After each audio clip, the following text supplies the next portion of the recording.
మన దేశంలో కొత్త విదేశీ కంపెనీలు వచ్చాయంటే చాలు ప్రభుత్వాలు గొప్పగా చెప్పుకుంటాయి. కానీ మన దేశానికి ఏ కంపెనీ అయినా ఎందుకు వస్తుంది? తక్కువ ధరకు భూములు, తక్కువ ధరకు విద్యుత్, కావాల్సినన్ని రాయితీలు, చీప్ లేబర్. ఇక్కడి మనుషులు చచ్చినా విలువండదు. నీరు కలుషితమైన, గాలి విషపూరితమైన, గ్రౌండ్ వాటర్ పనికిరాకున్నా కూడా ఏ సమస్య ఉండదు. అదే అమెరికాలో, యూరోప్లో అయితే ఒక్క మనిషి చనిపోతే కంపెనీలు అమ్ముకొని జీవితాంతం జైల్లో ఉండాల్సి వస్తుంది. అందుకే మేమొచ్చి కంపెనీలు పెడతామని ఇక్కడికొచ్చి కంపెనీలు పెడతామంటారు. మనం కేవలం 100-200 రెగ్యులర్ ఉద్యోగాలు కొన్ని పనుల కోసం వచ్చేయమని రెడ్ కార్పెట్ పరుస్తాం. అలాంటి కోవలకు వచ్చిందే ఈ అచ్యుతాపురం సెజ్ లోని Essentia advanced sciences pharma company. ఈ మందుల తయారీ కంపెనీకి మోస్ట్ అడ్వాన్స్డ్ టెక్నాలజీ యూనిట్ అని పేరు. ఇక్కడ రీసెర్చ్ తో పాటు వందల రకాల మందులు తయారు చేస్తారనే పేరుంది.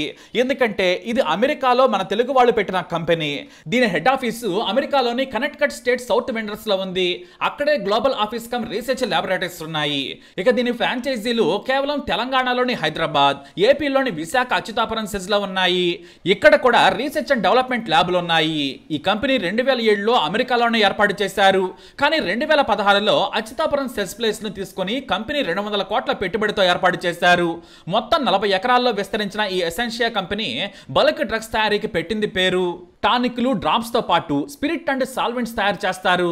అయితే మోస్ట్ అడ్వాన్స్డ్ కంపెనీగా దీనికి పేరు. ప్రపంచంలోనే అత్యంత ఆధునికమైన ఇన్ఫ్రాస్ట్రక్చర్ తో ఏర్పాటు చేశారనే పేరుంది.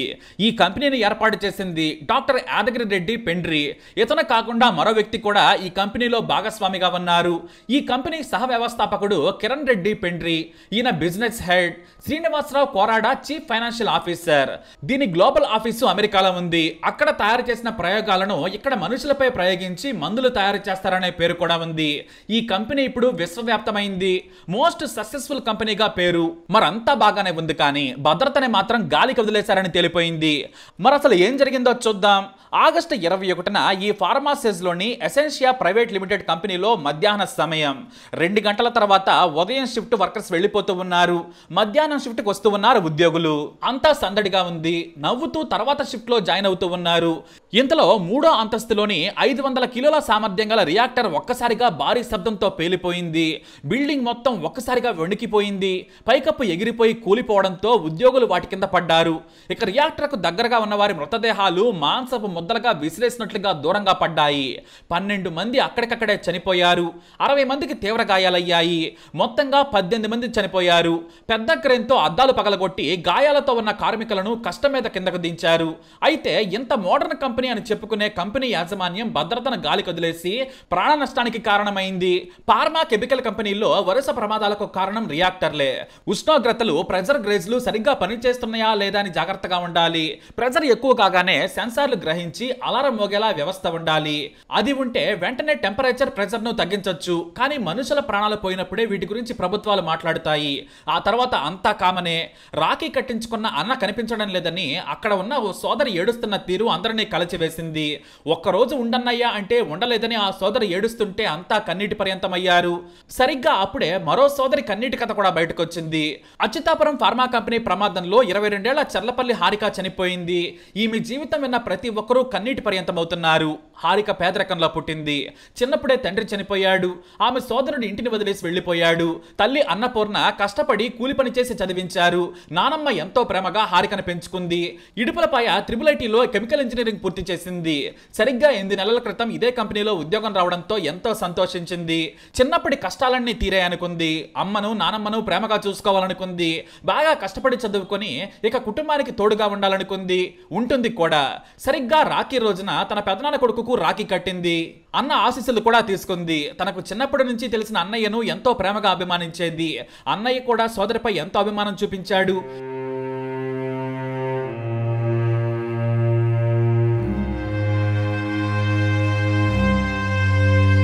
అయితే రాఖీ కట్టిన తర్వాత వెళతానంటే వద్దని కుటుంబ సభ్యులు వారించారు. ఒక్కరోజు ఉండమని బ్రతిమలాడారు. కానీ సెలవు దొరకలేదు. డ్యూటీకి వెళ్లాలని చెప్పింది. మళ్ళీ సెజ్కు వచ్చి కంపెనీలో డ్యూటీకి వచ్చింది హారిక. అంతే, అదే ప్రమాదంలో చనిపోయింది. నా బంగారు తల్లి ఎక్కడ? నువ్వే జీవితమని బ్రతికాను, అలాంటి నన్నే వదిలేసి వెళ్ళిపోయావా అంటూ ఆ తల్లి ఏడుస్తున్న తీరు అందరినీ కంటతడి పెట్టించింది. ఇక ఆ నానమ్మ రోదనైతే వర్ణాతీతం, తట్టుకోలేనంతగా ఉంది. అన్ని ఇలాంటి కన్నీటి కథలే బయటకు వస్తున్నాయి. కానీ కంపెనీలు మాత్రం నిర్లక్ష్యంగా కంపెనీలను నడుపుతున్నాయి. ఎక్స్పర్ట్స్ ని ప్రత్యేకంగా నియమించుకొని జాగ్రత్తలు తీసుకోవడంలో మాత్రం డబ్బుకు కకృతి పడతాయి. అచ్యుతాపురం సెస్ కంపెనీ యాజమాన్యం కూడా ప్రమాదం తర్వాత సరిగ్గా స్పందించలేదనే విమర్శలు వచ్చాయి. దీంతో నిర్లక్ష్యం ఉందని తెలిస్తే కఠిన చర్యలు తీసుకుంటామని ప్రభుత్వం చెబుతోంది. అయితే ప్రమాదం తర్వాత చర్యల వల్ల లాభం ఉండదు. ₹1 ఇచ్చినా కూడా వారి కన్నీరును తుడచలేరు. ప్రతి ఏడాది సేఫ్టీ ఆడిట్ ను నిర్వహించి ప్రతి కంపెనీని ప్రతి నెల అధికారులు పరిశీలిస్తే ఈ ప్రమాదాలను నివారించవచ్చు.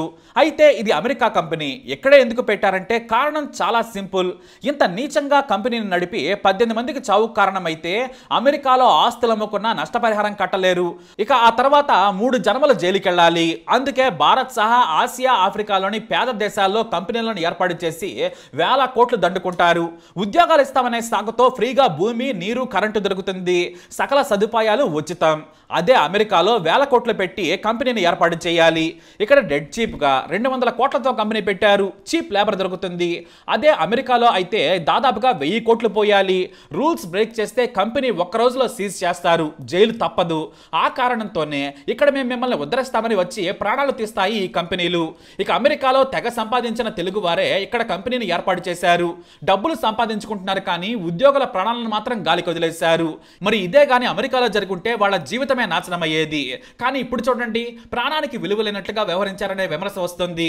అందుకే ఇలా ప్రమాదానికి కారణమైన కంపెనీలను మూసేయాలి. ఉద్యోగులకు నష్టపరిహారం చెల్లించి కంపెనీని క్లోజ్ చేస్తే కానీ వారికి భయం ఉండదు. ఎందుకంటే ఇంతకు ముందే ఈ కంపెనీలో 2 మైనర్ ప్రమాదాలు జరిగాయనే విమర్శ కూడా వచ్చింది. అయినా బుద్ధి మార్చుకోక చేసిన తప్పుతో ఇప్పుడు 18 కుటుంబాలు తమ ఆప్తులను కోల్పోయాయి. 60 మంది తీవ్రంగా గాయపడి జీవితంలో మళ్లీ సామాన్యులం అవుతామా లేదా అన్నంతగా కన్నీరు మున్నీరవుతున్నారు. ఇంతటి ఘోరానికి బాధ్యత ఎవరిది? వారిని ఏం చేయాలి? మీ అభిప్రాయాన్ని కమెంట్ ద్వారా తెలియజేయండి. ఈ వీడియో అప్డేట్స్ కోసం మై ఛానల్ ఫాలో అవ్వండి.